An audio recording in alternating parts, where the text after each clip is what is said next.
Hello and welcome everyone. What's going on? Giv Show is back again with Ian and VIto. Hey, guys, you know what the deal is. We do music, but right now, it is sports time. We got the NFL playoffs going on, and what's going on at halftime right now in that first wildcard matchup, Ian? Listen, them Texans are losing, which I didn't see that coming. They're being shut out at halftime by the Buffalo Bills. They are. They really are. Josh Allen has scored a touchdown. Yes, he has caught a touchdown, not thrown a touchdown. Josh Allen getting upended, but damn, getting in the end zone nicely. I'd like to see Buffalo pull this game out because I see that as an it's just showing Billy O'Brien needs to go from the Texans. That's gonna be an upset. That is a huge upset. That's the number 6 knocking off the number right. They're the 6th seed. I believe they're the 6th seed. I believe, but I mean, it's the Buffalo's defense too. No, they're the 5th seed. Tennessee is the 6th seed because they're playing the Patriots. Patriots are the 3rd. They're the 4th. That's that. Yeah.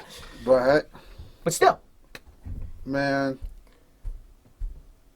I honestly expected this to be the other way around. I did. I expected that to be a lot of. I expected this to be Deshaun Watson's coming out party. Yeah.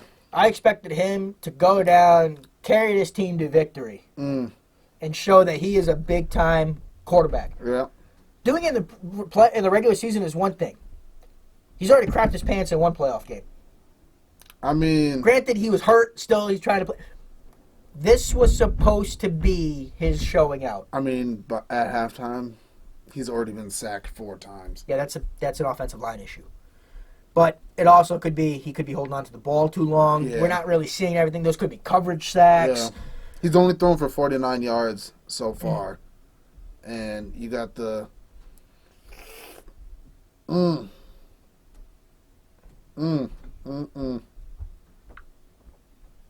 Got Allen on the Bills already thrown for 131 yards. Yeah. And he's already caught a touchdown, as we've already mentioned. Yeah. That's crazy. But for 49 yards, 6 for 8, he's only thrown 8 times. They can't get any running attack going. I mean, they got nothing. For real. They got nothing right now. Yeah.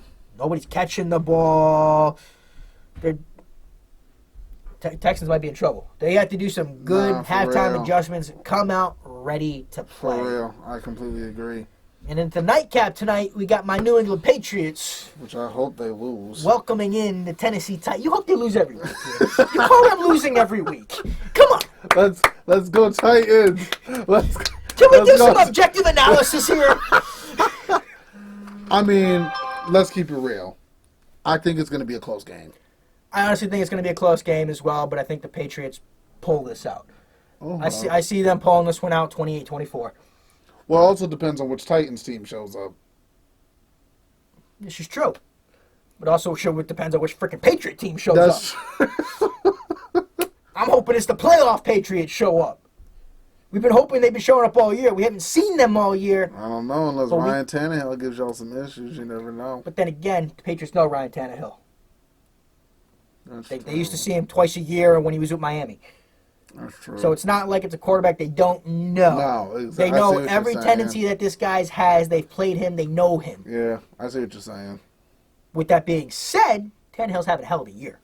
He is. But he doesn't scare me as much as Derrick Henry does. Derrick Henry is the leading rusher. And the one thing that the Patriots have not been able to do this year is contain the rushing game. Exactly. Their big issue has been stopping the run. But again, at least they're in the playoffs. What happened to? What happened, we're not to Dallas? Well, we're moving on from Jason Garrett. Are you sure about that? I think he's done. I saw reports, breaking news a couple days ago. Did you see the report today? Garrett not officially out. Just when fans think he's gone, Jerry Jones. They're pulling him back in. It's freaking Jerry Jones. Honestly, no one's going to know anything until January 14th when his contract officially ends out. Jerry's going to keep playing this game, but I think he's going to actually let him walk. He's not going to officially fire him. So he's got to keep this going without putting a firing on Jason Garrett's record. And then I've seen reports that they're trying to talk to McCarthy. Yep, I've seen McCarthy. I saw Marvin Lewis, which, do you really want Marvin Lewis to come into that? I just want a coach that can win. Oh, yeah, Marvin Lewis did real great when he was with the Bungles. What did they win? Yeah, we don't want that. They made it to the playoffs a couple times. How many one-and-dones did they have? And they had some talented teams. Listen. Honestly, your best coach coming in, you should probably be looking at Lincoln Riley, Yep. Urban Meyer, Josh McDaniels, those type of guys. Yeah. Those are who you want right now. Probably more so Lincoln Riley. I or would Urban Meyer. really love to get Lincoln Riley. Lincoln Riley would be a hell of a get. Urban Meyer would, as long as his health issues are in order, would be a great get as well. As long as he can control an NFL team. True. He's a great football mind, but going from the college game to the NFL game is different. Big difference. Exactly. I agree. A lot of guys fail. So then there's also Freddie Kitchens is available. Don't even speak that into existence. Don't even try to speak that. Magic Kitchens goes in there. I'll do what you want, Jerry. Yes, sir. Yes, sir. Wouldn't that be some crap if Freddie Kitchens came up there and got a Super Bowl with Dallas? Yeah, wouldn't that be some shit? Not gonna happen though. Nah, Jerry Jones he's not even gonna look at Freddie Kitchens. I honestly think Dallas's best bet. Hopefully they go hard after Lincoln Riley. I think they need to. But I got a sneaking suspicion it's going to be Josh McDaniels. I don't know why. I just have a feeling Jerry's going to take Josh McDaniels. Because he's looking at it. And maybe it's not just Josh McDaniels. I think he's going after an offensive-minded coach is what I should say. Because he's looking at that offense. He's seeing what he has. He knows he's got weapons at almost every position. Mm-hmm. And nothing got done. He needs to go after Lincoln Riley. What he's going to do is bring an offensive-minded coach in, which Lincoln Riley would be. I really want Lincoln Riley. It does. It depends if he wants to leave. That's true. I don't think he wants to leave Oklahoma. I really don't. Unless Jerry throws enough money at him. Yeah, but still, Oklahoma can match. That's it. True. Don't underestimate the amount of money that these coaches make in college. No, that's true. That is true. Which is also ridiculous. I mean, Jerry could go throw him. Hey, we'll give you $5 million a year. The school could come back like, yeah, we'll give you $5.5 million. You know what I mean? Yeah. It's not like it's that far off. And Jerry's not going to go say, we'll give you $10 million a year for the next 10 years like John Gruden got. Jerry's not going to give a coach who's unproven, untested, doesn't know what he's doing in the NFL. Yeah. He's not going to give him more than $4 or $5 million a year. It's going to be a 4-year coaching deal. True. Most of them are. So, a new coach coming in from the NFL, I don't really see him doing it. But with a big program like that, they can always match. Yeah, that's true. NFL team, unless you give them like $8 million a year for taking them. That's true. You got to blow them away, where the school's going to be like, you can go touch that. But a big program like Oklahoma can do that. Somebody like Alabama could do that. You know, if they wanted Nick Saban. That's why do you think teams really can't pull Nick Saban in the NFL? Nobody could pay him to take him away because of how much he's making at Alabama. Yeah, he's making ridiculous money. I think that guy's making like $8 million a year. What NFL coach is going to take Nick Saban and give him more than what Alabama could do? You got to think the same way with Lincoln Riley, especially with what he's been doing in Oklahoma. Yeah. If he's building up their prestige, getting that program. Listen, money talks. Oh, man. It does. Money talks loud. It does, but again, it doesn't mean nothing when you can give an option and the other one can match or go just as high. True. It's not like he's a small school you're trying to prime away from. You're not pulling the guy away from UCF. You know what I mean? Sure, yeah. Sure, I see what you're saying. He's not coming from Rutgers. You know what I mean? Okay. I'm being honest. No, you are. At least Urban Meyer he's on the street right now. He retired because of the health issues, which again you have to make sure the health issues are in order if you're going to bring Urban Meyer in. But let's not bring this all about the coaching thing. We've talked about enough about the Cowboys coaches. Jeez. Well, hey guys, on Sunday we got the Vikings going against the Saints. Mm-hmm. I can see. I'm taking the Saints in that I all can day. see a close game, but I'm taking the Saints. I can't even see. I can't even see a close game. And Seattle versus Philly, I'm taking Seattle. See, I'm taking Philly. I'm taking Seattle. Seattle's probably going to win this game, but I got a feeling Philly's going to surprise them. I have to take Seattle. I know you do. I have to. You're so mad that Philly's in the playoffs. This is bullshit. Well, your team couldn't beat them when all they had to do was beat Philly and they'd be in this game. But I got a sneaking suspicion Philly's going to win this game and then go get the crap kicked out of them next week. Nah, man. Seattle, please. Please beat Philly. Please beat Philly. It would be nice, but I just don't see it happening. I see Philly, which would mean the Philly would be going to get their heads kicked in by those San Francisco 49ers next week. So, because I see the Saints winning this game. I really do. I see the Saints beating up on the Vikings, honestly. I really don't. I don't think Kirk Cousins is going to be able to keep up with Drew Brees. He's got too many weapons. He's got Michael Thomas. He's got Alvin Kamara. He's got too much weapons. And Brees has been on fire lately. If that offense comes together and gets it going, Saints are going to run away with that game. Yeah. I think Zach Ertz he's back for this game, which is a big game changer in the Seattle game.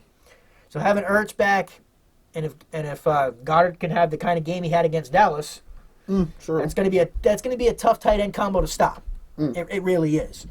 So I'm going to go with Philly on this one just because I think they're gonna surprise Seattle. I think they are. Seattle's a different team away from home. Russell Wilson is a beast of a quarterback. I just don't think he has enough to get it done. I don't think he has enough weapons.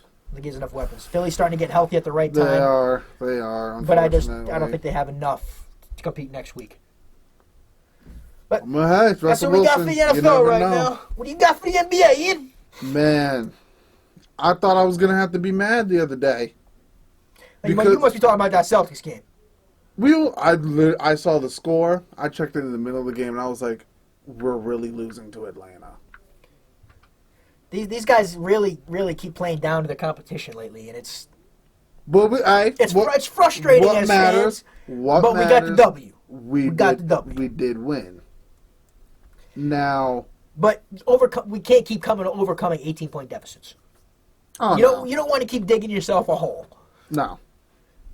But so Atlanta coming out with a 32-point first quarter. That's ridiculous. That can't be happening. That just shows lack of energy, lack of focus, lack of D. I want to point out another team. Philly's not the threat everyone thinks it is. No. So Philadelphia 76ers are on a four-game losing streak right now. Yeah. Just got their heads stomped in by the Houston Rockets last night. Listen, I watched that entire game. James Harden, I don't think he was trying. Yeah, that was probably the easiest triple-double he's had in a long time. I can tell when James Harden is trying. He actually looks tired. Mm-hmm. He just looked like he was having fun. Yeah, he looked like he'd do whatever he wanted. He dropped 44 and got the triple-double like it was nothing. Yep. Philly has not been the same team after losing Jimmy Butler. No. Well, see, Philly's whole team was built to beat the Celtics. Yeah. Which is great and all, but you can't really match up against much anybody else. They match up perfectly with what the Celtics want to do right now, and if the Celtics get... What's the rumored piece that they might be looking at? Oh, Andre Drummond. So, if the Celtics end up getting a piece like Andre Drummond, now the Sixers have no shot against the Celtics. But it depends on who you giving up for Drummond. Exactly. That's... we ain't giving up no shooters. No, I don't want to see Gordon Hayward go nowhere, what I've seen for him lately. I don't want to see Marcus Smart going in because you trade the heart and soul of his team, Danny be making the same mistake he made back in when he traded away Kendrick Perkins and he traded away the heart and soul of the team. Yep. Which Kevin Garnett has the heart and soul of the team before everybody shoots their thing off at me. I understand that, but the defensive-minded hard-nosedness came from Kendrick Perkins. It was emulated by KG, but it came from Perk. But did. I could see like Daniel Tice, Romeo Langford, And probably that Memphis pick. and a pick for Andre Drummond. Yeah. I'd be fine with that. I would be fine with that. But Tice is starting to come into his own. He is, but all he is a smaller version of Enes Kanter. Yeah. And what we've actually been getting, everybody, what was the knock on Kanter? No D. Kanter's been getting those rebounds. He's been playing solid D. I think they actually had to drug test him because he got 5 blocks last game. Probably. I mean, he's been working at both ends of the court. I've been loving what I've been seeing from Kanter since he's come back from that knee. Which, thank God, the Celtics didn't rush him back. They gave him time to heal. Kanter was nice. And look what they're getting out of it. Kanter's nice right now. I mean, they're getting as much from him as they could possibly be getting from him. I agree. Which is another great thing from Brad Stevens. He's finally got guys in his team that want to play. Yep. He's not trying to juggle egos and keep it going, which no Kyrie has been the best medicine for this team. Just saw a report about Kyrie, too. He's struggling to lift his shoulder when he goes to shoot, so... That's not good. That's not good for the Nets. That's a lot of money invested in him. But see, people don't realize Kyrie is injury prone. He is. He's had a lot of injuries for how young he is. For as great of a player he is. He's had a lot of injuries. I think both of his knees have been injured. Both shoulders. Both shoulders. The back. Yep. Fractured nose multiple times. Yep. Fractured eye socket. Yep. Multiple concussions. Honestly, really, Kyrie's just lucky because he got the same amount of injuries that Derrick Rose had throughout his career. Kyrie's just lucky. He's lucky of when he actually got those injuries. Yeah. Other than that, he never really missed an entire season. No. He missed most of a season. He has missed most, but he's actually gotten to show what he could do on the court at times. That's why he still got paid. Exactly. And then he's still living off the fact that he hit that game-winning shot against the Warriors. Remember LeBron won it. Yeah. Nah, Kyrie won the title. he hit the shot. He hit the shot, but LeBron carried them through that series. But he doesn't win it without Kyrie. Yeah, he don't. Nah, Kyrie hit the shot, bro. No, he hit Kyrie the shot. hit the shot. He hit the shot. Because if Kyrie missed that, they grab the rebound, come down, Curry banks in a 3, and it's over. Yeah. Yeah. So he had to make that shot. Exactly. So. But other than that, nothing's really big going on. It's people, working around the trades. There's multiple teams who are interested in Andre Drummond, of course, because of his height, his build. His defensive prowess. Exactly. I mean, he's not much of an offensive player, but... I've also heard that the Blazers are interested in him. I can... Personally, you put him on that Blazers team, Blazers team's going to be tough to stop. Lillard, McCollum, Carmelo Anthony, and Drummond. Andre Drummond. That's insane. Yeah, that's a big team. And that's also, Melo clearly can still ball. But you see, with that team, you lose some speed with that lineup on the court. That's a slow team on the court. That's true. A faster team could run that team off the court if they're not careful. True. You got to look at it like that too. It's true. No, you got a point. Yeah, you got a lot of length, you got a lot of scoring, you got a lot of ability, but a smaller, faster team could maneuver around that, and especially a perimeter shooting team. Exactly. They don't need to get in the middle. It could give them a lot of fits, so it could be really good, depending on the competition. It's all about how it's built around, and depending on how they're doing their rotations as well. So, but is that all we got for the NBA right now? I think that's all we got for the NBA. Anything for the MLB? Nothing really in the MLB right now. Probably everyone's just, finalizing the contracts. That's it. It's the middle of the offseason. The big guys have already signed early because I don't think the MLB wanted to go through what happened last year, waiting all the way into spring training for the big guys to drop. Yeah. But they're out of the way. So let's get into the best minute in sports. Best minute. The best minute. Here we go. Hit them with it, VIto. Even though it's a solemn hockey minute right now. The Bruins are on a 2-game losing streak. Uh-oh. Though they got the 1 point the other night in overtime. Uh-oh. Against the Blue Jackets, and then they lose 4-1 to the Oilers. Dang. At home. Dang. In the Garden. Dang. That's not good. Boys. Nah. That's not good. That is not a team that you should be losing 4-1 to. I mean, they are 22-17. The Bruins are 24-8, but no, you shouldn't be losing 4-1 to a team that's lost 17 games. Just, no. Hey, hit them with the harsh truth. No. Bruins got to get better on D. They have to, again, another team that's playing down to their competition. Mm-hmm. They have to get back to what they were doing at the beginning of the year and taking it to teams early on. Stop trying to do what they were doing at the end of last year. Oh, we'll turn it on in the third period. No. It's too late. You got to start strong and end Start strong, end strong. Exactly. It's a 60-minute game for a reason. Tell them, let them know. 60 minutes. Let them know. 20 minutes a period. Fight for all 20 minutes. We'll be lazy for 20. All right, we'll get it going in the middle of the second period. No! First! That's all I got for the hockey. Oh, God. Gotta love it. That's all I got for the hockey. Gotta love it. Oh, man. Give Nation, man. Guys, like, comment, subscribe. Blow us up in the comments. Let us know if there's anything else you want us to talk. Any other teams you want us to touch on. Any Talk to college us. teams. Don't ask us about soccer. Yeah, we don't really know much about soccer. We might give it a minute or two, but we can really tell you don't know who's soccer. winning the game. That's about it. We have no clue. That's But I don't know soccer stats like that. No idea. But thanks for stopping in, guys. Hope you enjoyed this one. Just remember, couldn't cut it playing. But now we talk about it. Later, guys. Peace.